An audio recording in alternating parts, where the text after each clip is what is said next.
नमस्कार दोस्तों, मैं हूं करुण कश्मीरी। मैं कंटेंट बनाता हूं और अगर इसके साथ-साथ मैं आपको ये बोलूं कि मैं बीमा भी बेचता हूं, तो क्या आप मुझसे मिलना चाहोगे? या आप उस कैटेगरी के लोगों में आते हो जो बीमा या बीमे वालों का नाम सुनकर उनसे कतराने लग जाते हैं, उनसे दूर भागना शुरू कर देते हैं और कोशिश करते हैं कि उनसे ज़्यादा ना मिला जाए क्योंकि 90% लोगों का ये मानना होता है कि अगर हम बीमे वालों से ज़्यादा बात करेंगे तो वो हमें कोई ना कोई नई पॉलिसी समझाने बैठ जाएँगे और होता भी ऐसा ही है। लेकिन ये 90% लोग ही वो होते हैं, जब उनके साथ कोई मुसीबत आती है, तो सबसे पहले वो एक बीमे वाले को ही ढूँढना शुरू करते हैं। मैं आपको एक 2 रोचक किस्से सुनाता हूँ, जो हाल-फिलहाल में मेरे साथ हुए। हमारे एक जानकार हैं, जो एक बड़ी कंपनी में जॉब करते हैं। उनको कुछ एक समय पहले हमने हेल्थ इंश्योरेंस के लिए उनसे बात की थी। तो उन्होंने ये कहकर टाल दिया कि मेरे पास तो कंपनी की ग्रुप इंश्योरेंस पॉलिसी है, मुझे इसकी ज़रूरत नहीं है। तो हमने फिर भी उनको समझाया कि भाई साहब, अगर आपके पास ग्रुप पॉलिसी भी है, तो एक ऑप्शन आता है जिसमें आपका प्रीमियम रिटेल पॉलिसी में लगभग 40% कम हो जाता है अगर आपके पास ग्रुप पॉलिसी है। तो आप एक अलग से रिटेल पॉलिसी भी लेके रख लीजिए। भगवान ना करे कभी ग्रुप पॉलिसी से ज़्यादा का क्लेम आ गया तो आपको वहाँ जाना पड़ जाए। लेकिन उन्होंने हमारी बात नहीं मानी और उस बात को टाल दिया। अभी हाल-फिलहाल में उनका दोबारा से फ़ोन आया कि भाई साहब, आप एक बार बता रहे थे कि अगर ग्रुप पॉलिसी होती है तो साथ में रिटेल पॉलिसी भी मिल जाती है, तो मैं वो लेना चाहता हूँ, तो आप कृपया आएँ और मुझे उसके बारे में बताएँ। पहले तो मेरे को बहुत अजीब लगा कि इस आदमी का हृदय परिवर्तन हुआ तो हुआ कैसे? फिर जब मैं उनके ऑफ़िस में गया, उनसे मिला, बात की, तो पता चला कि 2 महीने पहले उनको हार्ट अटैक आया था और उस हार्ट अटैक का जो क्लेम था, वो उनकी ग्रुप पॉलिसी में से पूरा नहीं हुआ। क्योंकि ग्रुप पॉलिसी हमेशा एक लिमिटेड छोटा कवर मिलता है, क्योंकि कंपनीज़ एक लिमिटेड कवर लेती हैं क्योंकि उनको बहुत सारे एम्प्लॉइज़ के लिए लेना होता है। तो उनको ये पता चला कि उनके हार्ट का जब ऑपरेशन हुआ और उसका जब क्लेम आया, तो उनको लगभग 3 लाख रुपए अपनी जेब से देना पड़ गया। तो इसलिए उन महाशय को अब पॉलिसी की याद आ रही थी। तो हमने उनको बड़ा सिंपल बोल दिया कि भाई साहब, हम आपकी फैमिली को तो दे सकते हैं, लेकिन आपको नहीं दे पाएँगे क्योंकि आपकी ऑलरेडी अब एक डिज़ीज़ रिकवर हो चुकी है और इस केस में आपको बीमा मिलना शायद मुश्किल होगा और अगर कोई कंपनी दे भी देगी तो उसमें बहुत सारे क्लॉज़ेज़ लगेंगे और प्रीमियम बहुत ज़्यादा जाएगा। तो उन्होंने तो हमारी बात मान ली और अपनी ग्रुप पॉलिसी के साथ अब अपनी फैमिली के लिए अलग से एक रिटेल पॉलिसी ले ली। दूसरा इंसिडेंस जो हुआ वो बहुत दुखद हुआ, लेकिन फिर भी मैं आपको बताना चाहूँगा। हाल-फिलहाल में हमारे एक बिल्कुल पास के ही जानने वाले हैं, उनके घर में एक जवान मौत हो गई। तो जब मौत हुई तो सबको उसका दुःख हुआ, लेकिन वहाँ पर बैठे जितने भी लोग थे, उन लोगों का सबसे बड़ा और सबसे अहम सवाल एक था कि क्या इस इंसान ने कोई इंश्योरेंस पॉलिसी करवा रखी थी? क्योंकि ये बहुत जल्दी दुनिया से चला गया, पीछे से इसके बच्चों का क्या होगा? अगर कोई इंश्योरेंस कवर होगा तो एटलीस्ट इसकी फैमिली को थोड़ी बहुत ही सपोर्ट हो जाएगी। फिर भी सबको इंश्योरेंस ही याद आ रही थी। लेकिन जब हम यही बात आपको आपके सही समय में बताते हैं तो कोई उसको सुनना नहीं चाहता। तो आज का ये वीडियो हमने इसी पर्पज़ से बनाया है कि इंश्योरेंस की इम्पोर्टेंस को समझिए, इसको एक खर्चा मत समझिए, इसको आने वाली मुसीबत के टाइम पे आपके लिए जो सुरक्षा कवच है, उसकी तरह मानिए। अभी एक बहुत भयानक इंसिडेंस 12 जून को हुआ, जब अहमदाबाद से एक फ्लाइट उड़ी और कुछ ही पलों में वो ध्वस्त हो गई। 200 से ऊपर यात्री एक क्षण में खत्म हो गए।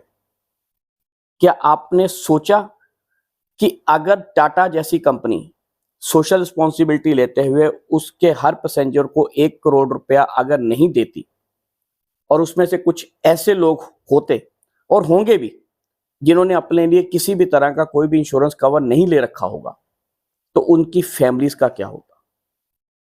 दोस्तों, हमारा जो ये अहंकार है, हमारा जो ये एक अड़ियलपन है इंश्योरेंस को लेकर कि मुझे इंश्योरेंस नहीं चाहिए, मेरे को इंश्योरेंस की ज़रूरत नहीं है, ये हमें नुकसान नहीं करता, लेकिन हमारे बाद में हमारे परिवार को बहुत ज़्यादा नुकसान करता है। मैं आपको कुछ एक ऐसी एग्ज़ाम्पल्स देना चाहूँगा, जिनसे ये क्लियर होगा कि लोग इंश्योरेंस लेना क्यों नहीं चाहते। सबसे पहले लोगों का एक बड़ा सटा-सटाया बहाना होता है कि यार इंश्योरेंस वाले तो सिर्फ़ प्रीमियम लेना जानते हैं, कभी भी टाइम पे क्लेम नहीं देते या क्लेम देना नहीं चाहते। दोस्तों, उन लोगों को पूछिए जिनके घर में किसी की मौत हुई है और उसके बाद जब इंश्योरेंस कंपनीज़ ने उनको क्लेम दिए हैं, तो इंश्योरेंस कंपनीज़ क्लेम देती है या नहीं देती है, इस बात का पता आपको वहाँ से पता चल जाएगा। और दूसरा, ये कहना कि इंश्योरेंस कंपनी क्लेम नहीं देता है, तो इंश्योरेंस कंपनी किसी के भी घर की नहीं है। एक IRDA नाम की रेगुलेटर अथॉरिटी है हमारे देश में, जो उस इंश्योरेंस कंपनीज के सारी गतिविधियों के ऊपर नजर रखती है। अगर कोई भी क्लेम आता है और वो जेन्युइन क्लेम है, तो वो उसको कंपनी को पास ही करना पड़ता है। अगर नहीं करता है तो इंश्योरेंस रेगुलेटरी अथॉरिटी उसमें इंटरवेन करके वो क्लेम सेटल करवाती है।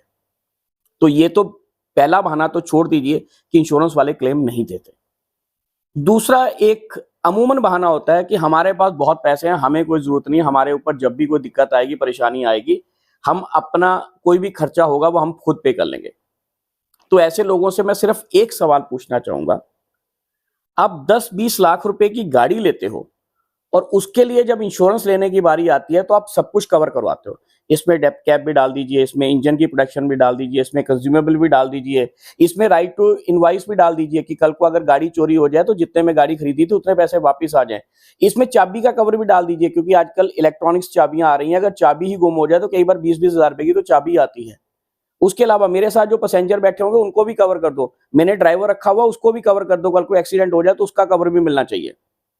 दोस्तों, हम 10-20 लाख रुपए की गाड़ी के इंश्योरेंस कवर के लिए इतनी सारी इंक्वायरीज करते हैं, लेकिन अपनी जो हमारी जान की कीमत कुछ नहीं है। गाड़ी तो एक्सीडेंट होने के बाद फिर दोबारा से आ जाएगी, लेकिन अगर हमें कुछ हो गया तो हम दोबारा वापस नहीं आएंगे। जितना साम्राज्य हमने खड़ा किया है वो साम्राज्य एक पल में ध्वस्त हो सकता है। तो इसलिए ये बहाना मारना छोड़ दीजिए कि मुझे इंश्योरेंस की जरूरत नहीं है, मुझे तो कभी भी कुछ नहीं हो सकता। तीसरा एग्जाम्पल मैं आपको शुरू में ही दे चुका हूं कि लोग हेल्थ पॉलिसी के लिए कहते हैं कि अभी तो मैं सब कुछ ठीक ठाक है, मेरे को तो कोई बीमारी नहीं है, जब उम्र बढ़ेगी तब हेल्थ इंश्योरेंस ले लेंगे। दोस्तों, बीमारी कभी भी उम्र देखकर नहीं आती, ना वो अमीर या गरीब देखकर आती है। बीमारी ने जब आना है वो आ ही जाती है, और वो जाते जाते इतना कुछ ले जाती है कि कई बार तो इंसान बीमारी से तो मुक्त हो जाता है, लेकिन उस बीमारी के बिल पे करने के लिए जो उसने कर्जे ले रखे होते हैं, उस कर्जों से सारी उम्र मुक्त नहीं हो पाता। तो अपनी फैमिली के लिए एक अच्छा हेल्थ इंश्योरेंस आज ही प्लान कीजिए। उसके बाद बात आती है एक एक्सीडेंटल इंश्योरेंस और एक टर्म इंश्योरेंस, जिसकी हम बहुत ज्यादा आजकल बात करते हैं। दोस्तों, हम लोग सारा दिन किसी ना किसी भागम दौड़ में घर से बाहर, घर के अंदर कुछ ना कुछ काम करते रहते हैं, और बहुत सारी जगह ऐसा होता है कि हम लोग फोन पे बिजी होते हैं, और कई बार हम सीढ़ियां उतरते हुए ये भी भूल जाते हैं कि मेरा पैर ना स्लिप हो जाए। गाड़ी चलाते हुए कई बार हम अपने ही ध्यान में मगन होते हैं, एक्सीडेंट हो जाता है। दोस्तों, इस तरह की एक्सीडेंटल पॉलिसीज आजकल आती हैं, और जो वो बहुत सस्ती हैं, जो आपको यहां तक कवर देती हैं कि अगर आपको चोट लगेगी तो उसका इलाज इंश्योरेंस कंपनी देगी, भगवान न करे आपको कुछ हो जाए तो उसका क्लेम भी देगी, और अगर उस एक्सीडेंट में ऐसी परिस्थिति बन जाए कि आपको बेड रेस्ट पे जाना पड़े, तो आपके घर परिवार के खर्चों के लिए उसका खर्चा भी मिलता है, और ये बहुत सस्ते रेट पर आती हैं। तो कृपया अपने लिए एक अच्छा एक्सीडेंटल इंश्योरेंस लेके रखें। अब आती है टर्म इंश्योरेंस की, जो लगभग हर इंसान को लेना चाहिए। और टर्म लोन के लिए सबसे पहली जो कंडीशंस होती हैं वो होती हैं आपका फाइनेंशियल स्टेटस। आप कितना कमाते हैं उसके हिसाब से आपको टर्म प्लान मिलता है। ऐसा नहीं कि एक 10,000 रुपए कमाने वाला आदमी सुबह उठ के कह दे कि मेरे को 5 करोड़ का कवर दे दो और मैं प्रीमियम दे सकता हूं तो मेरे को कवर दे दो, उसको नहीं मिल सकता। हाँ, अगर आपकी आमदनी इतनी है कि आपकी एलिजिबिलिटी बन सकती है, उसका एक क्राइटेरिया है, एज क्राइटेरिया है, आपकी एजुकेशन क्राइटेरिया है, आप जॉब में है या बिजनेस में है, उन सब क्राइटेरियाज को देखते हुए आपके लिए कवर बनता है। लेकिन मैं आपको एक मोटी सी बात बता दूं कि अगर कोई भी इंसान आज की डेट में 20 से 25,000 रुपया महीना भी कमा रहा है, तो अगर वो कैटेगरीज को मीट करता है तो 1 करोड़ रुपए का टर्म प्लान अपने लिए ले सकता है। और 1 करोड़ रुपया कोई छोटी अमाउंट नहीं होती। अगर किसी परिवार में कुछ दुर्घटना घट जाए और कमाने वाला चला जाए तो 1 करोड़ रुपया शायद उसके पूरे परिवार को संभाल सकता है। तो इसलिए अपने इंश्योरेंस एडवाइजर से आज ही बात कीजिए, अपने को और अपने परिवार को सुरक्षित कीजिए, और इंश्योरेंस वालों से भागना छोड़िए। वो जब भी आपको मिलेंगे प्रोडक्ट जरूर समझिए, उसको एनालिसिस कीजिए, और अगर आपको लगता है कि आपको जरूरत है, लगता क्या जरूरत सबको है, अगर आपके पास कवर नहीं है, प्रीमियम चाहे आपको हंस के देना पड़े या थोड़ा सा टाइट होकर देना पड़े, लेकिन जरूर दीजिए, क्योंकि ये छोटा सा प्रीमियम कब जाके आपके लिए बहुत बड़ी ढाल बन जाएगा ये आपको भी नहीं पता चलेगा। उसके बाद एक और बहाना जो अमूमन हम सब लोग लगाते हैं कि यार इंश्योरेंस ना बहुत महंगा है। दोस्तों, इंश्योरेंस कभी भी महंगा नहीं है, सिर्फ आप किस उम्र पे उसको ले रहे हैं और किन हालातों में ले रहे हैं, तब बीमा महंगा पड़ता है।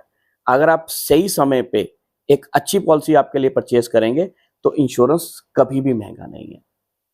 तो दोस्तों, ये थी छोटी सी कोशिश आप सबको इंश्योरेंस की अहमियत, उसकी इंपॉर्टेंस और उससे जुड़े हुए कुछ जो भ्रामक परिस्थितियां मार्केट में हैं उनको समझाने के लिए हमने ये वीडियो बनाया है।